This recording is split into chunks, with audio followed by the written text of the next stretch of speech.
Hi అండి, welcome to Sirisha kitchen Kurnool అండి. ఇవేంటివో చెప్పరండి. అనపకాయలండి. ఇవి అనప గింజలు అంటారు. అనపకాయల నుంచి తీసినటివి ఉడకబెట్టుకొని మామూలుగా తింటారనమాట. దాన్ని మేము ఇక్కడ కూర కూడా చేసుకుంటాము, చపాతీలోకి, రొట్టెలోకి, ఇంకా అన్నంలోకి. చాలా చాలా బాగుంటుంది. నేనైతే చాలా సింపుల్గా మీకు చూపిస్తాను ఈరోజు. అందుకనే అనపకాయలు తీసుకొచ్చానండి. చూడండి, చూపిస్తాను నేను. ఫస్ట్ దీన్ని 2 సార్లు నీట్గా కడిగేసుకుందాము. ఇప్పుడైతే కన్నా 2 సార్లు కడిగి నీళ్ళు పోసి పెట్టేసుకున్నాను. మనము ఇది చాలా మంచిగా రుచిగా చేసుకుందాము. మనం ఈరోజు ఇదో కుక్కర్ తీసుకొని దీనిలోకి ఈ గింజలన్నీ వేసేసుకుందామండి. నేను ఇది పిల్లలకి మామూలుగా మనం ఇచ్చే ప్రోటీన్లలో ఇదొకటండి. అనప గింజలు అన్నమాట. చాలా మంచివి. మనము ఇప్పుడు బుడ్డలు ఉన్నాయి కదా, అంటే పల్లీలు కొత్తవి, అవి ఇవి అలాగా ఉడకబెట్టుకొని పెబ్బర్లు, అలసందలు అంటాం మేము, అలాగా దానిలోటి ఇవి కూడా ఒకటండి. చాలా చాలా బాగుంటాయి అన్నమాట. కూర చాలా బాగుంటుంది. చేసేసుకుందాము. మనం కొంచెం నీళ్ళలో ఉప్పు వేసుకుందాం. ఉప్పు వేసుకొని కొంచెం నీళ్ళు పోసేసుకుందాం. పోసుకొని ఒక 2 విజిల్లు పెట్టేసుకొని దించేసుకుందాం. దీనిలోకి ఏం కావాలన్నా చూపిస్తాను చూడండి. ఒకటి పెద్దది ఉల్లిగడ్డ, ఒక 3 టమాటాలు, అలాగే పచ్చి కొబ్బరి అండి.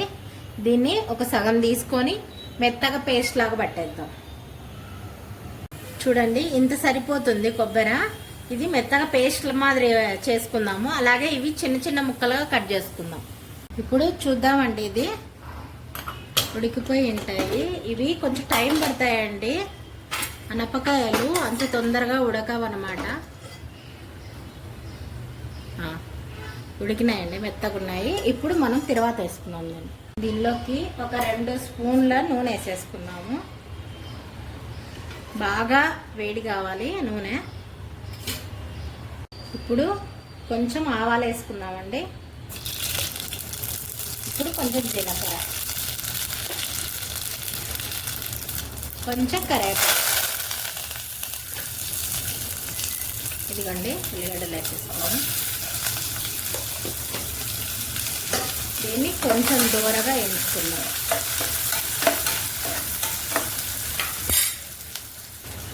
ఇప్పుడు ఒక చిన్న స్పూను అల్లం వెల్లుల్లి పేస్టు వేసేసుకొని టమాటాలు కూడా దానిలో వేసేసుకున్నామండి.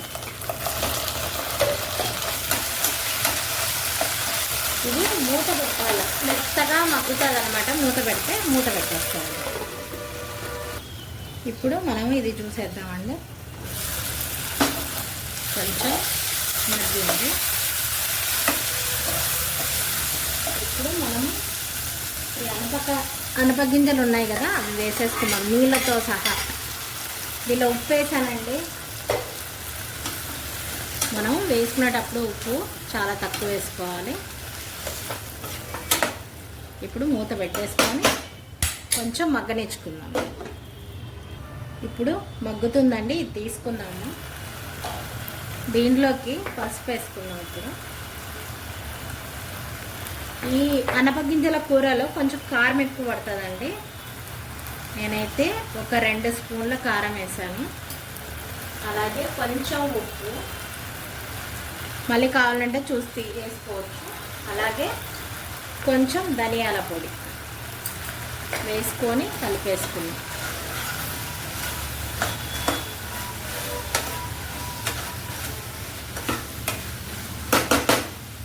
మూత పెట్టుకుందాం. ఇప్పుడు మగ్గిందండి. ఇప్పుడు మనం ఇది కొబ్బరి ఉంది కదా, పచ్చి కొబ్బరి చూడండి, పేస్ట్ మాదిరి వేసుకున్నాం అన్నమాట, ఉడకలు లేకుండా. ఇప్పుడు సిమ్లో పెట్టేసుకున్నాం. ఎంతసేపు హైలో పెట్టుకున్నాము.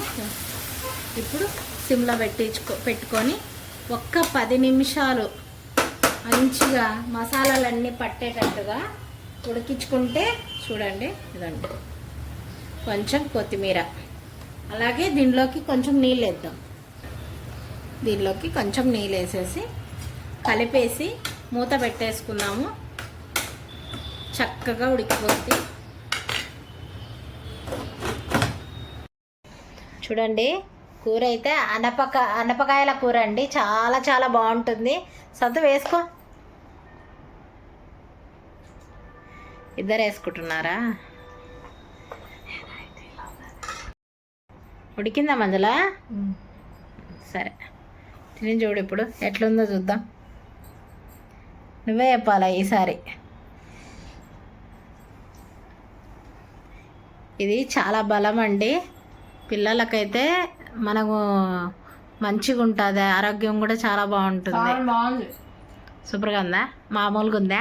యావరేజ్? సూపర్. ఓకే చూడండి, రొట్టెలోకి కానీ చపాతీలోకి కానీ అన్నంలో కూడా చాలా బాగుంటుంది. మీకు ఒకవేళ కూర నచ్చినట్లయితే లైక్ చేయండి, షేర్ చేయండి, కామెంట్ చేయండి, సబ్స్క్రైబ్ చేసుకొని పక్కనున్న బెల్ గంటను కొట్టండి ప్లీజ్ అండి.